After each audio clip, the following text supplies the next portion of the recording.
suspect I'm not the only one in this virtual room who worries about climate change and makes personal efforts to fight it, like recycling enthusiastically.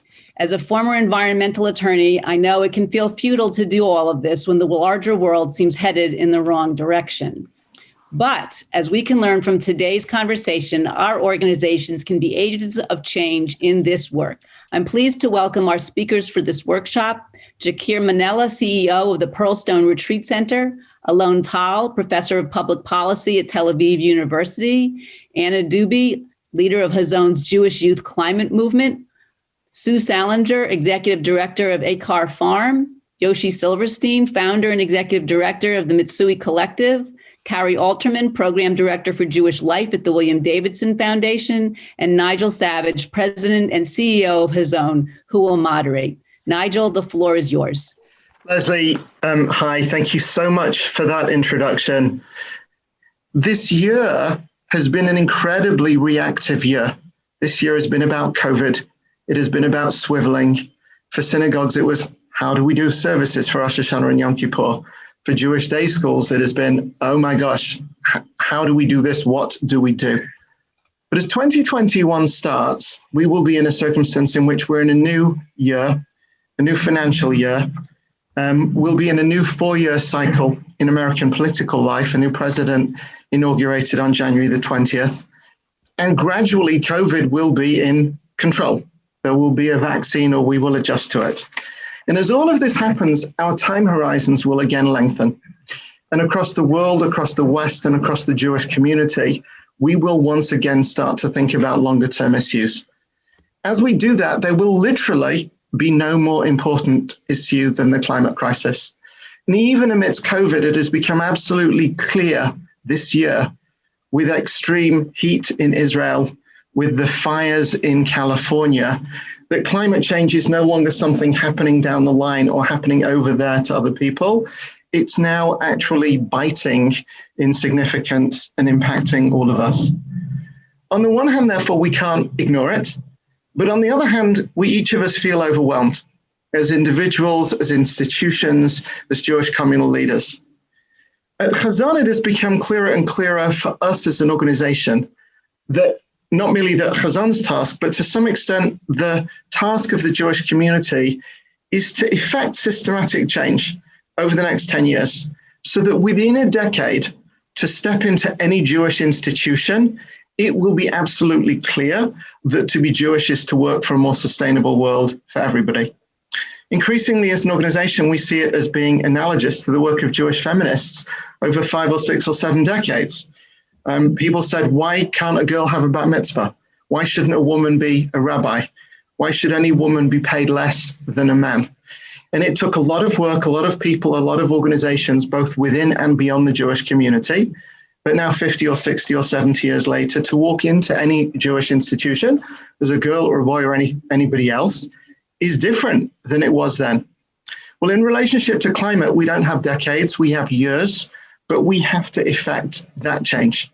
And there is no one way to do it, which is how we now come to this panel and to our different panelists.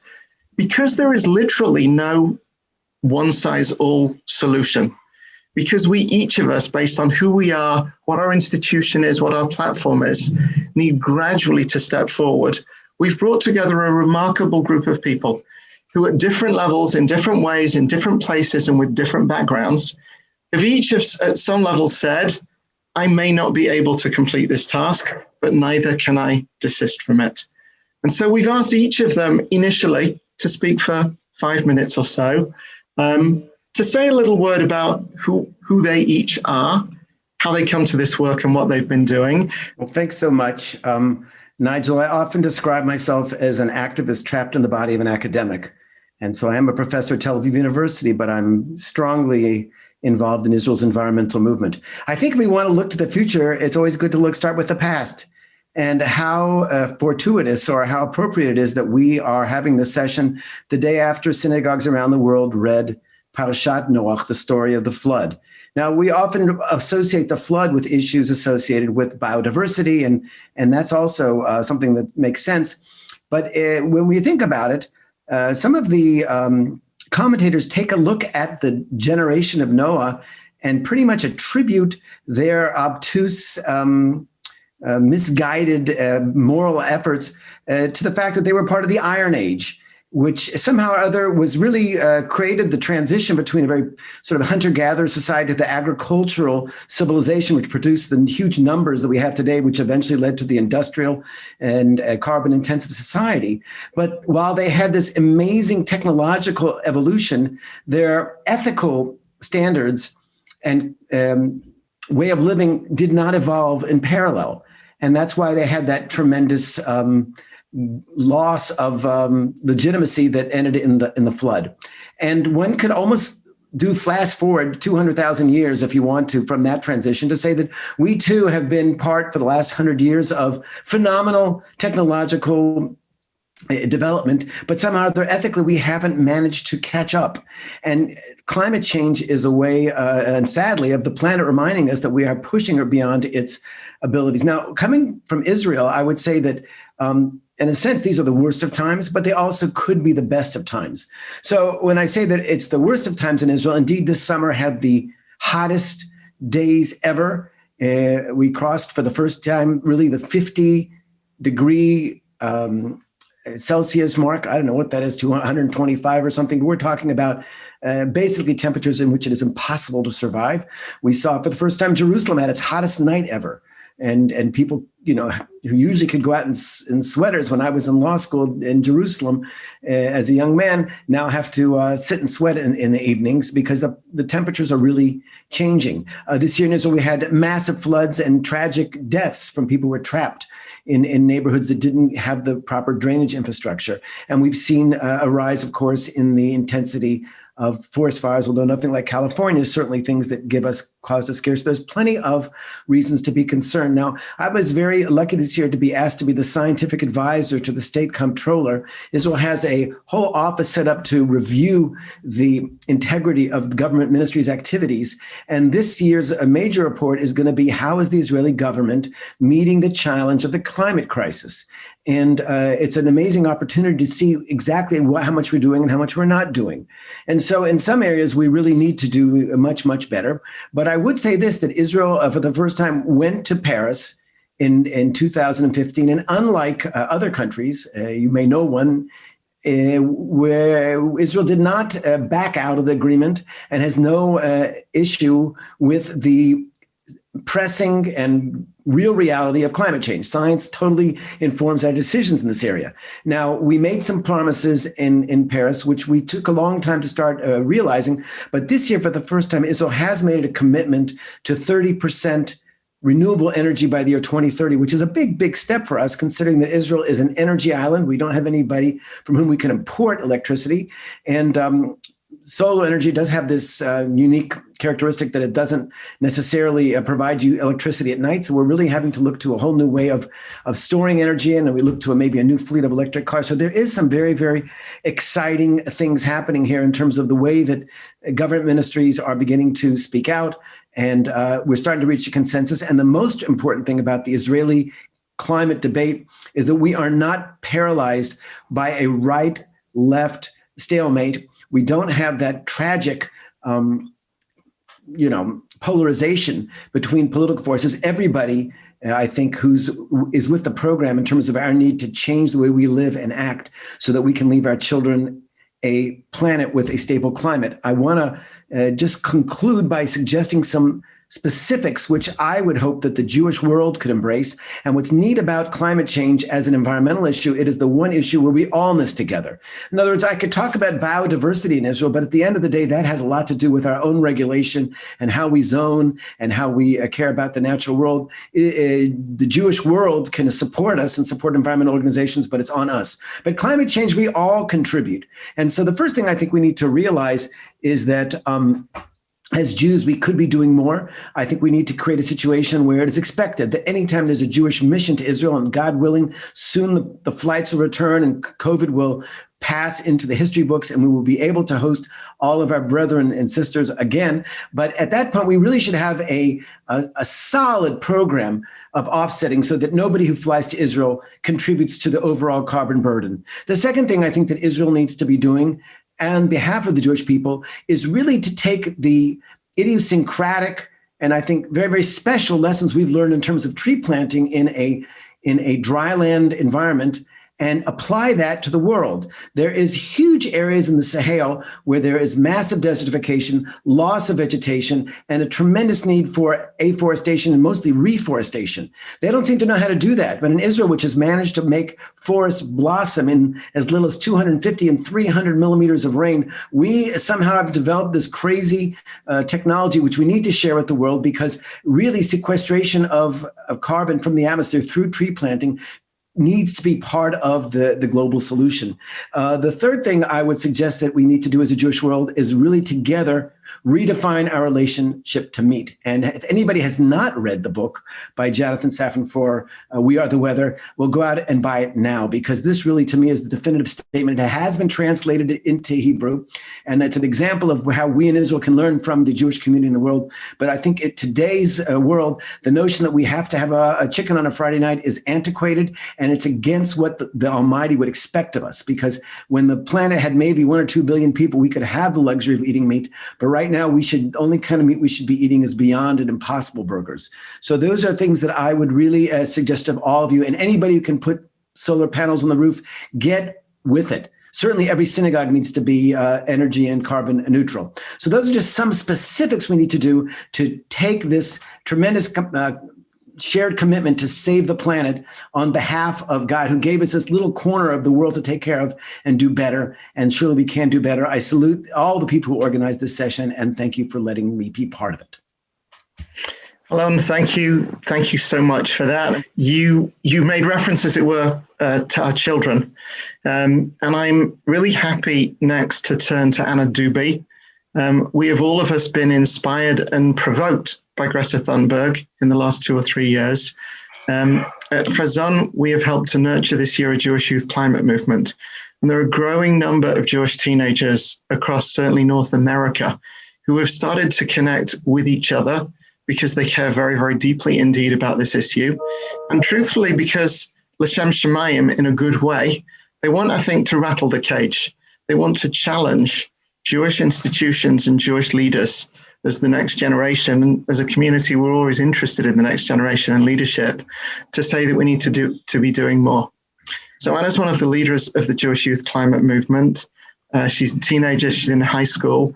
And Anna, I'm happy and honored now to hand over to you. And I'd love you to say a couple of words about why you care about this issue, some of what you have been up to, and what you would want to say to a group of Jewish leaders across the North American Jewish community. Anna, welcome, and you're up. Yeah, thank you so much for having me here. I'm so excited to be engaging in this conversation with all of you. So I'm Anna, I use she, her pronouns, and I'm a senior in high school. I go to a small pluralistic Jewish day school in New York City.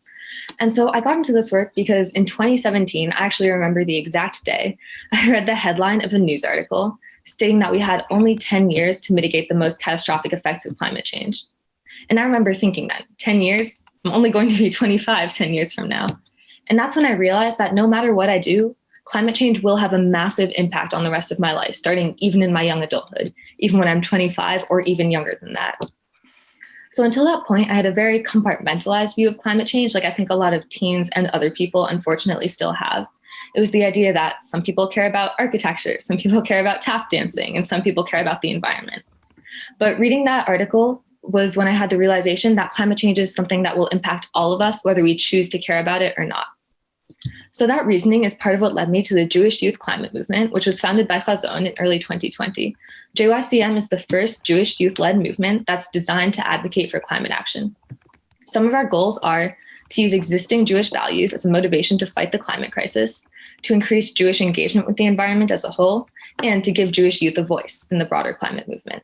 We're also currently expanding and launching Futsal or chapters all around the country. So if you are a teenager or you know teenagers between 7th and 12th grade who might be interested in joining, please reach out to us so that you can join or start a Futsal in your region. So as a teenager and as a member of JYCM, I think that one primary action Jewish institutions need to take is education. At a lot of Jewish day schools, camps, Hebrew schools, there's no climate education at all or inadequate climate education.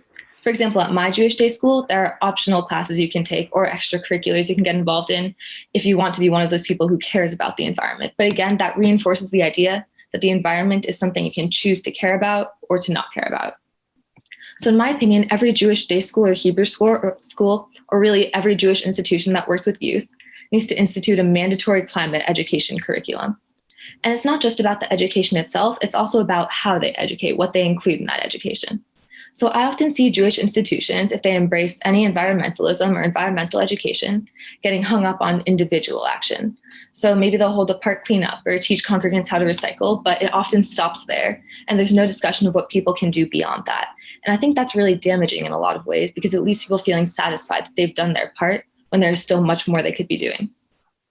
So Jewish institutions need to have accurate climate education that depicts the true causes of climate change and the truth about what we can do to fight it on a broader scale.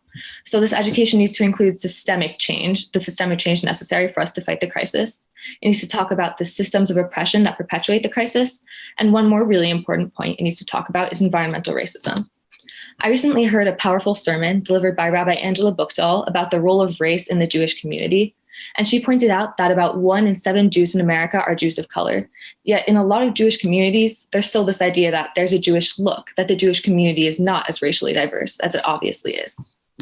So education in schools or institutions working with Jewish youth about environmental racism will have a double effect of first, creating a more accepting Jewish community for all Jews, and second, awakening us to the immediate dangers affecting not just the rest of the world, not just the people over there, but the people in our community. So along with the education I feel is crucial provided by adults to youth, there should also be opportunities for youth to kind of reverse the positions and become the advocates for climate justice.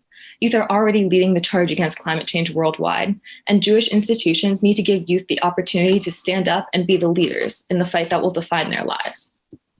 So maybe that means inviting young people to give Dvar Torahs about the environment in synagogues, or having Jewish youth groups organize climate strikes or text study sessions about the environment in relation to Jewish values, or even having a teenager join the board of your institution to provide the crucial youth perspective on the issue. I believe that giving Jewish youth a voice will empower them to take the lead on combating climate change in the present, and then also teach them to be the leaders that the world will need in the coming decades. So in summary, I feel that we really need full and accurate climate education that does not center around individual action within all Jewish institutions, and that all of these institutions need to center the voices of Jewish youth in their actions. So I think that all of this will go a long way towards reshaping the narrative that climate action is something you can choose to care or not care about, into the idea that climate action is for every single person who wants people my age to have a future. Anna, thank you for that. That was appropriately, I think, challenging and should be, I think, provocative to all of us. And I thank you very, very much indeed for that. I think it's appropriate now to turn to Yoshi Silverstein. You were talking about environmental racism. You were talking about Jewish people of color. Yoshi was at Hazon for many years, led our Jaffe Fellowship, moved back in the last year or two to Cleveland, and is growing his Mitsui Collective, and has been one of the key leaders in this country on both of those issues. Yoshi, I'm really thrilled to welcome you to this panel, and would love to invite you to say a little bit about your background in Mitsui and some of what you believe we can, could, or should be doing. Great, thank you, Nigel, and thank you, Alon and Anna, for starting us off. And yeah, and I don't know if that was intentional or not, but you very much teed me up for a lot of what I'm going to say, so thank you. So my name is Yoshi Silverstein. I use he, him, his pronouns. I'm a Chinese Ashkenazi American Jew.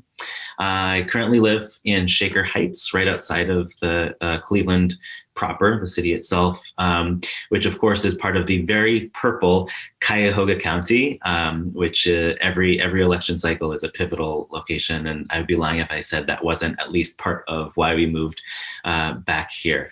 It's also historically Mississauga and Erie lands, to give acknowledgement to the indigenous communities that have been here and been in relationship to these lands for a very long time. I grew up in Spokane, Washington, in a very small Jewish community. Spokane is nestled in the sort of rolling Palouse between sagebrush desert steppe to the west and the northern Rocky Mountains to the east. the congregation that I grew up in was sort of radically inclusive before that was a trendy thing. I think maybe part of that being if you live in a place without very many Jews, you can't really afford to turn any of them away. Obviously, that's not the only reason, but it was something that was really foundational to my own certainly involvement in Jewish life and really set the stage for so many aspects of my work and my community engagement and just all these aspects of my identity. I also spent a lot of time in the mountains, hiking and skiing. Really was given the gift from my parents of developing that relationship. And also I was really engaged in what I now look back on and sort of group together as thinking about all these opportunities for embodied learning. So in addition to hiking and skiing and nature connection, also, played music from a really young age, both sort of like in the solo sense and also in, orchestra and chamber music. So that sort of balance between the solo or individual and the collective aspects of creativity and community building. So martial artist throughout starting off as a young age and was really involved with that. And then particularly through my Jewish community, both in Spokane and then ultimately more largely through community prayer and ritual. So I think, just as I was thinking about some of these different aspects that led me to, the work that I do and who I am, I also think about the educational pathway and sort of what laid the foundation for my own identity, as well as the approaches I think about for education. I went to a Montessori preschool that was literally housed in an arboretum. And so when it was recess time, we would just go out into the arboretum and play in the trees. So it's probably not such a surprise from that lens that I became, a Jewish nature educator when I got older. And then even in elementary school, I continued on in a Montessori that was really unique in that it was integrated inside of a public elementary school. So sort of a balance of these different things. And, we would go on these annual community campouts for several days at the end of the year. And every time we would go on those, our teachers would carve out time for us to learn about Native American history. We'd learn throughout the entire year, but we'd use in these campouts, we'd actually connect with, local active tribal leaders and educators in the different areas that we would go to. And so I didn't even realize that was an unusual thing to learn in elementary school until, high school. I'd have conversations with people that I would just have no idea what I was talking about. And I thought this was just sort of essential common, curriculum from elementary school, and it really wasn't. So I think all this really brings perspective to me, sort of living at the margins as a Chinese Jew, really at the edge of both social and ecological biomes, but also recognizing the vibrancy that we see in ecological edges. Like this is really where so much happens, right? It's really this amazing place of activeness. So I spent most of my early career in the secular and then particularly in the Jewish world, JAFE, Jewish outdoor food farming and environmental education. And last February, as I sort of wrapped up my time at Hazon, I founded Mitsui Collective. Our mission is to build resilient community through embodied Jewish practice and racial equity. We're based locally here in Cleveland, and we're also doing programs and involved in partnership work on a larger, broader scale. And so the core of this work for us is really to think about, particularly in the context of knowing that the climate is already changing. It's already having impacts, as Nigel and others mentioned, and that's only going to continue over the next several decades. So really the context is thinking about, in the face of a changing climate, as well as rising racism and xenophobia and anti-Semitism, how do we really build resiliency, and how do we build it across multiple scales? So for the individual, for families, for communities, for ecosystems, and also thinking about through different modalities of resiliency. So certainly physical resiliency, but also mental and emotional and spiritual. Thinking about economic resiliency, right? And thinking about the ways in which, hopefully we're going to really weather and maybe even thrive in the face of these changes. So the core framing questions for Mitsui Collective within that are the embodied practice, how do we experience Judaism through our bodies? And the racial equity is really thinking about how is our experience of Judaism and Jewish community impacted by the bodies that we're in, and sort of all of the identities that go along with that, sort of with a core focus on racial identity, but also really thinking expansively about that. And so we do this through a few different aspects of the work. We do this through our community building lens. We're really thinking about how do we center those whose identities have historically been marginalized, right, who have been pushed to the margins in Jewish community. Like I said, that particularly focus on racial identity and sort of the somatic experiences and aspects of that, and the ways that we need to also think about healing, and sort of like post-trauma somatic work within that context. And of course, it also includes other marginalized identities. How do we really put those identities at the center of the work, through who's involved, who's included, the teachers that we bring in, the sources that we use, all of those things? How do we put those at the center and then build the community out from there, as opposed to the inverse that has historically happened, in which those are all pushed to the margins? And then our specific pedagogy, we're really focused on embodied practice. And broadly, that includes, there are these sort of tools and technologies that have been part of Jewish tradition for thousands of years, really from the start. So thinking about prayer and ritual and nature connection, and these aspects that are really core to what we who we are, to food. I always like to say, like, if eating food for you is not an embodied experience, then sorry, but I think you're really doing it wrong. So it's all of those things. And then particularly the sort of creative edge of where we're really doing some research and really pushing some things and getting into practice and thought practice in partnership with folks, is thinking about Jewish movement practice, like physical movement practice and wellness practices. And really thinking, what does a Jewish movement practice that sort of builds resiliency of body and spirit look like, and how do we develop communities of practice around those things, in ways that allow us to express our fullest divine selves, if we're all B'Tselem Elohim, our fullest divine selves through creative movement, through feeling comfortable and at home living in and utilizing our bodies, and then ultimately comfortable and at home in community. So, just for in my last 30 seconds or however long, in terms of thinking about what are the things I recommend that folks are really thinking about in Jewish community and Jewish institutional life. I think it's one, thinking what are the utilitarian as well as the spiritual economic aspects of resiliency that we really need to be developing, the things that we need to do starting yesterday to prepare ourselves for what's coming. We need to be thinking at least as much about cultural and spiritual adaptation, as well as the sort of technical aspects. We need to recognize that environmental exploitation and racial exploitation stem from the same root cause, and we cannot fully address either of those things in isolation. And then really thinking, how do we get into relationship, both internally in the Jewish community? How do we think about who do we turn to and learn from and draw wisdom from? And of course, more broadly and externally, how do we get into greater proximity to develop genuine relationship and sort of use social connection as that connective fabric that I think allows us to pull on all of these different threads in like a truly, ecological, interconnected sense. Yoshi, I want to thank you for that. And I want to say that it's actually now particularly appropriate that we turn to Kari Alterman. Kari is the Senior Program Officer, Jewish Program Officer at the William Davidson Foundation. And many of the things that Yoshi was talking about now are real issues in the city of Detroit. What is the relationship between the Jewish community and the wider community, the city and the suburbs? And a key frame also, I think, for this GA is the relationship between federations, foundations, and nonprofits, which is evolving. Alon began by saying this is a moment of great challenge, but also a moment that gives him hope. And there are things that are happening in Detroit, truthfully, that give me hope. And the William Davidson Foundation is at the center of many of those things. So I'm very happy now, Kari, to hand over to you to say a little bit about the Davidson Foundation and what you have been up to some extent, with Hazon in Detroit. Excellent.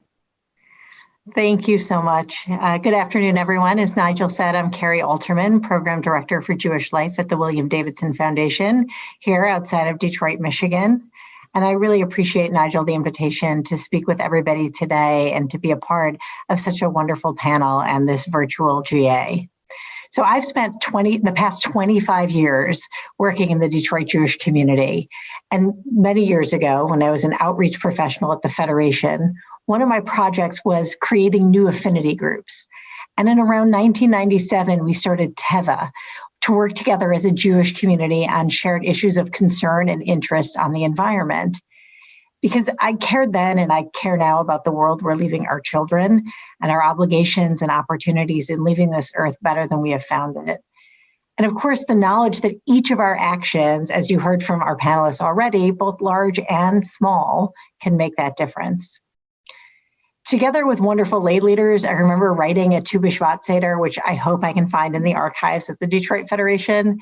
And we had various lectures and gatherings that were trying to really build community, allowing us to be more educated and active through that Jewish lens. I mean, we hosted Adam Werbach, who at that point was the youngest person ever elected as president of the Sierra Club. We learned all about impact from him. It was really motivating and wonderful.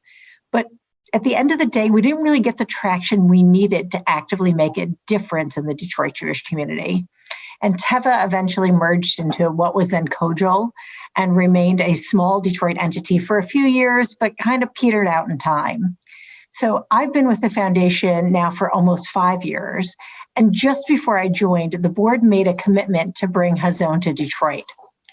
Their reasoning then and our reasoning since was mostly based around the concept of building an opt-out community, a place where young adults, no matter their area of interest and their multiple identities, could find a home in the Jewish community.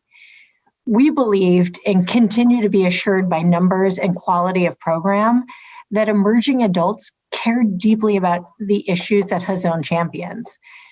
But we've also learned something more interesting.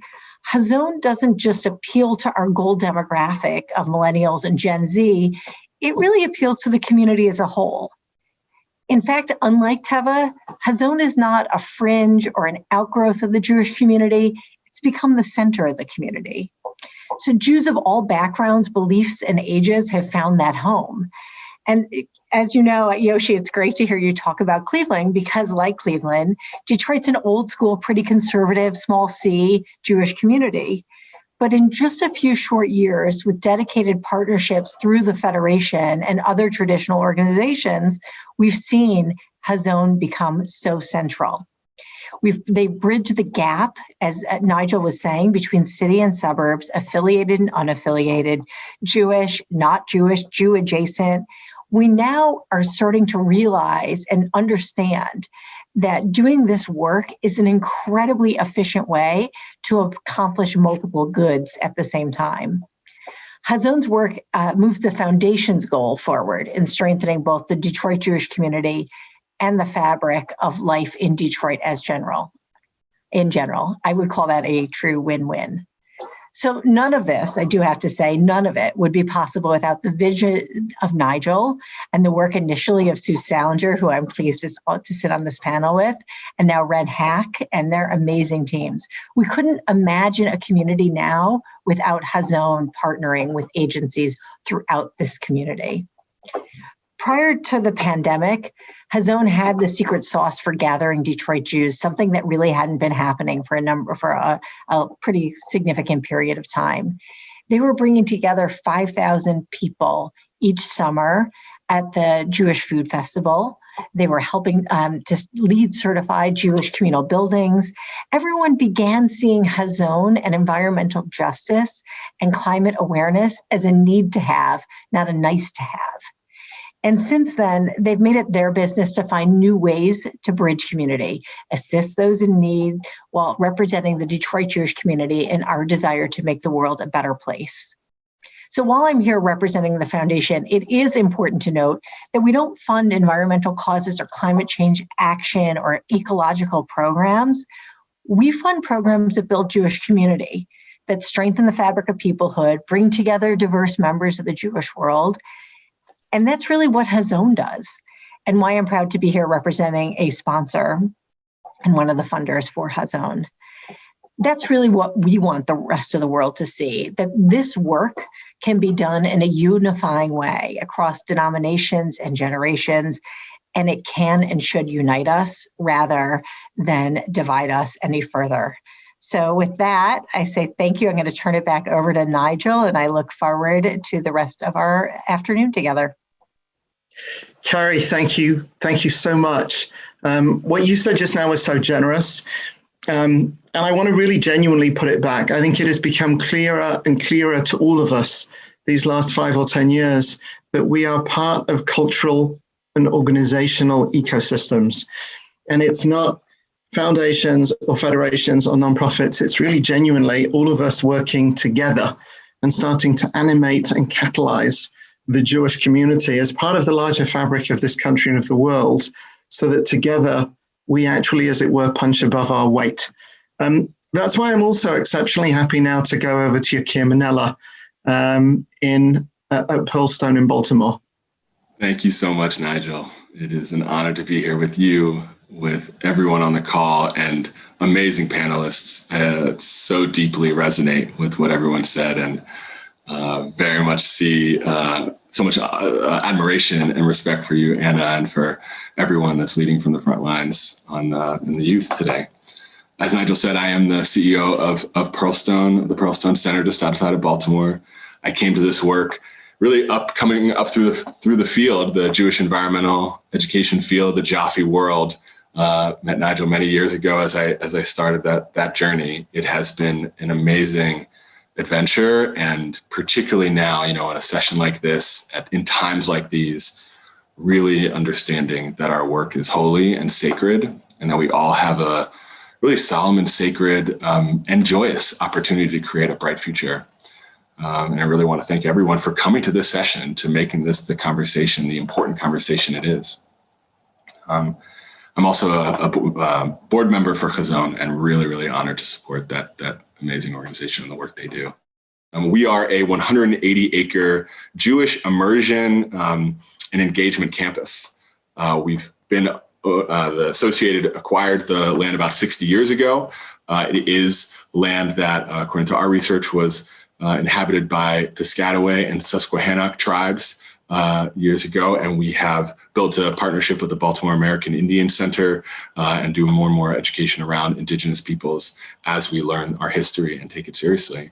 And we impact over 20,000 people of all walks of life every year, every Jewish denomination, many different Christian and Muslim and Buddhist groups, and a lot of different secular groups come to us as well for immersive experiences.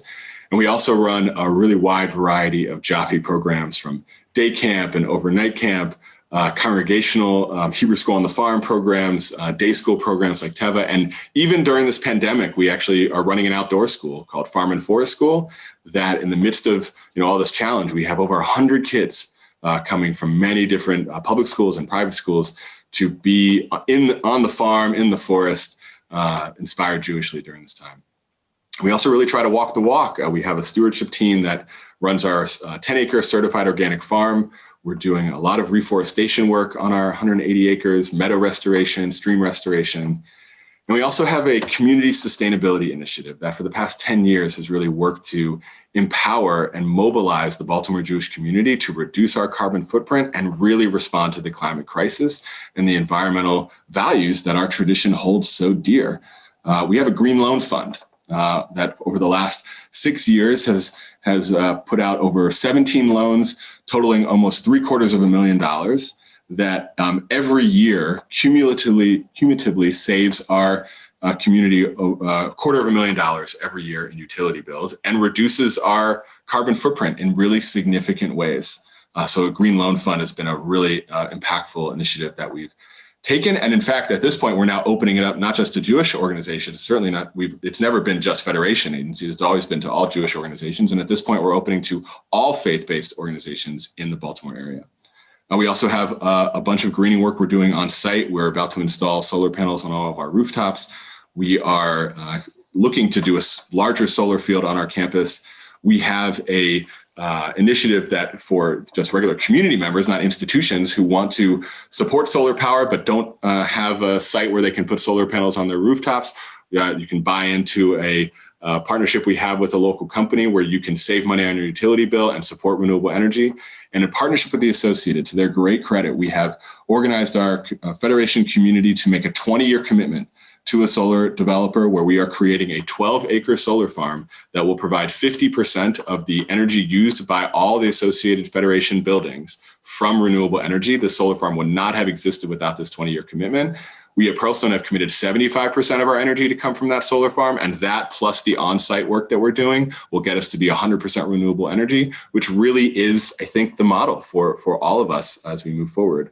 And lastly, we do a lot of advocacy work in partnership with the Baltimore Jewish Council on environmental issues, on climate change and renewable energy standards issues in Annapolis so that folks understand this is a Jewish issue. The Jews care about this and are going to speak up and support active change on the legislative level to address the climate crisis. And I would say to everyone that, to try to make change on this, the first step is really to speak up. Things started very small here, but really once people speak up, maybe not originally imagining that this might be a Jewish issue, it actually is something that a lot of Jews care about. And once starting small, it can become a community-wide priority through education, through continuing to talk about it. Through action steps, I think some of the three biggest action steps on my radar are green buildings. What would it look like for federations to establish a LEED standard that is going to be the standard for every new facility that is created or renovated? What would it look like for us to have priorities in local food to reduce food transportation miles across communities across the country? And what would it look like to set a standard for renewable energy being a part of what it means to be Jewish in the 21st century, to have an institutional renewable energy standard? And lastly, to really invest in advocacy, to speak up on behalf of our Jewish communities that this is a Jewish issue. If we care about Israel, if we care about our institutions, if we care about creation and we take the Torah teaching seriously, if we care about our children or being relevant to the next generation, that living Judaism, what we talk about at Pearlstone, that it's not just words on a page or teachings that we hear, it's that we live it physically, it's a sensory experience, and that for Judaism to be vibrant and vital in the 21st century, it must speak to the issues that we face as human beings, as Americans, as Jews on planet Earth. And that can be hopeful, that can be joyous, that can be filled with love and justice and sustainability. And I'm so honored to see this powerful group of people taking these steps forward, and really excited to be part of the conversation. Thank you. Yeah, Jakir, thank you. Thank you so much for that. One of the things that is really phenomenal about this panel is literally every single one of you has personally inspired me. And from every single one of you, I have personally learned. And I love seeing the layers of this build upon itself to give us a picture of what actually is and should be possible within Jewish life. I'm very happy to turn to Sue Salinger, definitely last but not least. Nigel, thank you so much. It really is it's such an honor to be here. Thank you for thinking of me. To be on this panel with everyone doing this work is just the medicine that I personally, and I hope everyone on this call, needs at this time. It's been a crazy, crazy year. My pronouns are she. I use she and her pronouns, and I'm on Cherokee, Sioux, and Arapaho land right now here in Denver, Colorado. I went to summer camp at Tamarack in Detroit, which is where I made a connection to the land. I grew up in the burbs, and Tamarack was a hardcore nature. As Jewish camp does for so many of us, it made that connection for me. I'm an educator and former television producer executive, and I worked for a long time on independent media environmental shows. Sometime during that time, I went back to Naropa. I went back to school in my 40s. Because I thought doing stories about climate change wasn't as important as doing direct work.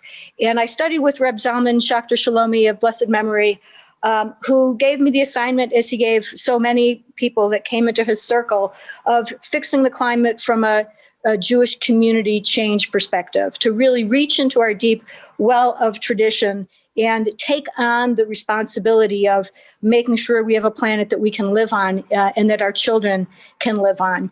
I want to, when the title of this, what's the post-COVID climate challenge? What's the pre-COVID climate challenge? Our peoplehood climate challenge story isn't always directly apparent. We don't always teach it. But what we got out of Egypt, that is the story of the failure and reboot of human society that taxed the land that it was on through bad agricultural practices. When those first canals were in the Fertile Crescent were overused, the earth and the water became oversalinized and famine ensued. People migrated out of great famine and hunger. Our people, we're told in our beginning story that we went down to Egypt, and over the course of time, we and other people had to turn over our money, our lands, and our own freedom, our own right to self-determination in order to be able to eat and survive. And then when we got out of that situation and entered the land and got our instructions, our traditional wisdom instructions for how we should reset up a society, we're told you have to, all the agricultural laws, came to bear. I mean, the first book of the Mishnah is dealing with seeds and agriculture. It's foremost in who we are is creating a world where everybody can eat. We don't own the land. We have to let the land rest. We have to let everyone who's hungry, the immigrants, widows, orphans, the poor, eat food as part of a just society. And if we're a just society, somehow we have a right relationship with rain, and the rain will come in its time. And we're told, why are we told to do this? We're told to do this because, remember, last time you guys tried agricultural work, you ended up enslaved. So take care of it. So that to me is the task of the Jewish people right now. How do we set up a right relationship so that our society as a whole can flourish, even in spite of rapid change that we are largely responsible for?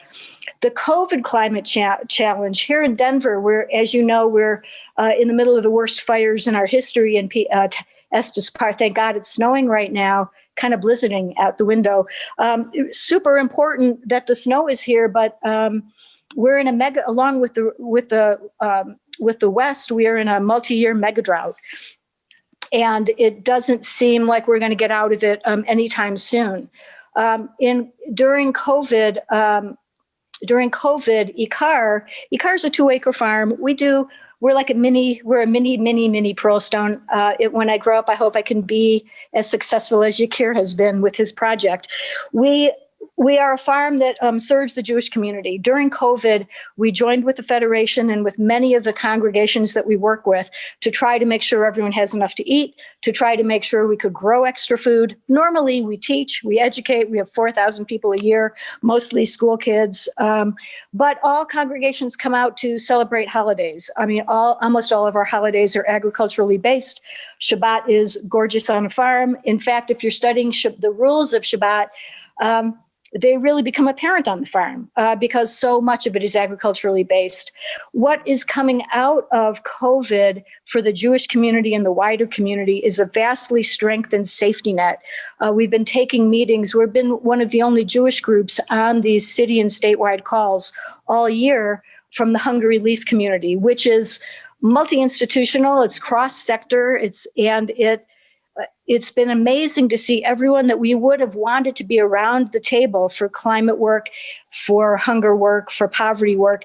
Everyone's around the table now, and we've built deep relationships to keep people eating and safe and housed this year during this time. So I'm hoping that vastly strengthened safety net is a model for how we can proceed. We know that here in Colorado, one of the things we learned on those calls this year is that there's no longer enough water. Within 5 years, there won't be enough water for commercial agriculture for the southern half of Colorado. And within 10 years, they're anticipating that there won't be enough water for all of Colorado to grow commercial agriculture. So there's real change ahead of us and real challenge for the Jewish community. Post-COVID, the problematic to me is, what do we do as Jewish communities to build resilience into the system so that we can respond as Jews and as a Jewish community to these fires, these droughts, the corresponding hunger, suffering, and economic instability? We need to partner as much as we can with everyone that we can, including the Jewish organizations. The Seal of Sustainability is a mechanism to do that. I couldn't be a larger fan of this program. In Detroit, we went from 0 organizations to all the Jewish organizations within 4 years. It's a simple program, and just that it exists makes change possible. There's a position that's held by the Seal of Sustainability, Hazon, Ekar, Pearlstone, any of our groups, Mitsui, any of our groups that are doing this work. The Seal of Sustainability is, you sign up as an organization, you get a person to talk to who is your coach, who can let you know who can work with you wherever you are at in your organizational challenges, lifespan, life, wherever you are, to address the issues that are most important to people today, to address food and food systems. You can do food policies, energy, what to do with our buildings, water use, what I want to say about the Seal of Sustainability is that it's a tool of engagement for individuals. And we know that when enough individuals work on an issue like this, they change their organization and change the organizational policy. And once there's enough organizations, what we saw in Detroit was that what Kari and what Nigel said seems really true. If you're involved with any Jewish organization in Detroit, you know that there's a garden at every school. You know that there's a food festival bringing together the food movement and the food justice people and the environmental justice people every year, that if you're Jewish, this is what you do now. At Ekar, what we did with Hazon in Denver through the Seal of Sustainability, and now with Ekar, we have 7 organizations were signed up before COVID, and we'll have 20 by this January, who are all working wherever they're at to engage their members, educate their folks, and to change how they do business. The thing that I would suggest that you do back wherever you are, is take a look at the vast amount of resources that are held by the Jewish community. We have land, we have buildings, we've got spaces, and ask yourself, for the next crisis that comes around, if it's going to be over 100 degrees for 3 months in your city, what's going to be needed? How can we serve the larger community and the Jewish community as we're going through? What are the resources and the roles that you don't have yet on site at your congregation that you need? And how can you begin a process like the Seal of Sustainability to be able to answer those questions? I'm going to finish by quoting my favorite Jewish poet, Allen Ginsberg, who said, "While I'm here, I'll do the work." And what's the work? To ease the pain of living. Everything else, drunk and dumb show. We got to do this work together, folks. This is really the time. Thanks, Nigel. Sue, thank you for that. Thank you to everybody. One of the questions from Daniel Pledgefeck, and Daniel, I apologize for mangling your name horrifically, but he said, and it's obviously a key question, what can federations do? And Jakir already gave, I thought, some answers to that. Sue has as well, but I really want to just open briefly to panelists, and particularly if there's anything that hasn't been said. If there is something that you believe that a Jewish federation can or should do around these issues. Here's a 4-point plan for Jewish federations that I would endorse. First of all, take solar energy seriously. Just like the Amish have barn raisings, why don't you organize solar panel roof raisings? Requires a lot of strength, but there's no reason you should have money in an endowment today when a return on a solar investment is 5-year payoff. That's close to 20% interest. We should all be getting our money out of bank accounts and into solar energy. Second of all, declare your federation to be vegetarian and start Jewish vegetarian cooking. This has to be a new commitment at a community level. Third of all, you should have outreach in the overall community. So the interfaith meeting of candidates in the local and state elections about their environmental platforms should be based at the federation, because this should be a core Jewish issue, in my opinion. And go camping and get your people outdoors. Let's beat this sterility of some of the trappings of synagogue life and get out the way the Baal Shem Tov taught us to, under the stars. My 4-point plan. Yeah, I would definitely agree with that. And then one more thing, a little bit more general, that I would emphasize is just the idea that it's important to dream big. Like we're seeing right now, all of the changes that we can accomplish. We're seeing like youth leading entire political campaigns for candidates and getting those candidates elected. So just don't get stuck on what you can and can't do, and instead focus on just dreaming big and making substantial change. And I want to end by coming back to the calendar. The new president will be inaugurated on January the 21st, 2021. And 7 days later, it's Tu B'Shvat. Tu B'Shvat this year is January the 28th and 9th. And one of the things that we would say to anybody on this panel or anybody watching or listening to it is plan on doing something for Tu B'Shvat. Tu B'Shvat is not just fruit and nuts. It's not just for kids. Plan on doing something as an organization, with other organizations, physically or virtually, and raise the question, what does it mean to be Jewish in the year 2021 in relationship to the environment? What are the things that we need to learn? What are the things that we need to do? It's the start of a new 4-year cycle. Let's invite our mayor. Let's invite our Congress people. Let's invite our elected officials. And let's begin the 4-year period and ultimately the 9-year period by starting to go from Tu B'Shvat to Earth Day on April 22nd to the start of the Shemitah year in September of 2021. And let's all of us intend that our federation, our synagogue, our day school, our camp, by September of 2022, will have some process to pick up many, if not all, of the things that have been said by our panelists this evening, engaging our teenagers and our young people, our federation leaders, our foundation leaders, our activists, connecting with Israel, connecting with people of color, involving leadership from different places.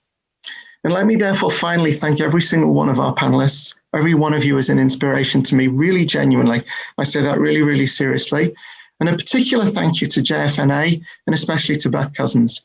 It is a big deal that JFNA has done this. It's actually genuinely a historic moment. May this be the beginning of a systemic move towards creating a healthier and a more sustainable Jewish community and a more sustainable and equitable and just world for everybody. Thank you. We are adjourned.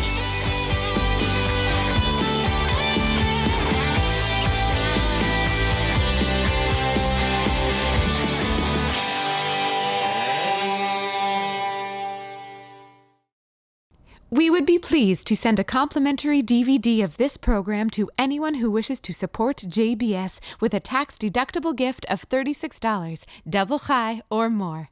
Simply visit the JBS website at jbstv.org and click on the Donate button to make a donation by PayPal or your credit card. And please indicate the program for which you would like a DVD. Or you can send your tax-deductible check to JBS, Post Office Box 360, Stamford, Connecticut 06904. Or you can call the JBS Pledge Line at 833-MY-JBS-TV. That's 833-695-2788. And again, please remember to indicate which program you would like to receive with our compliments. We thank you for your kind support.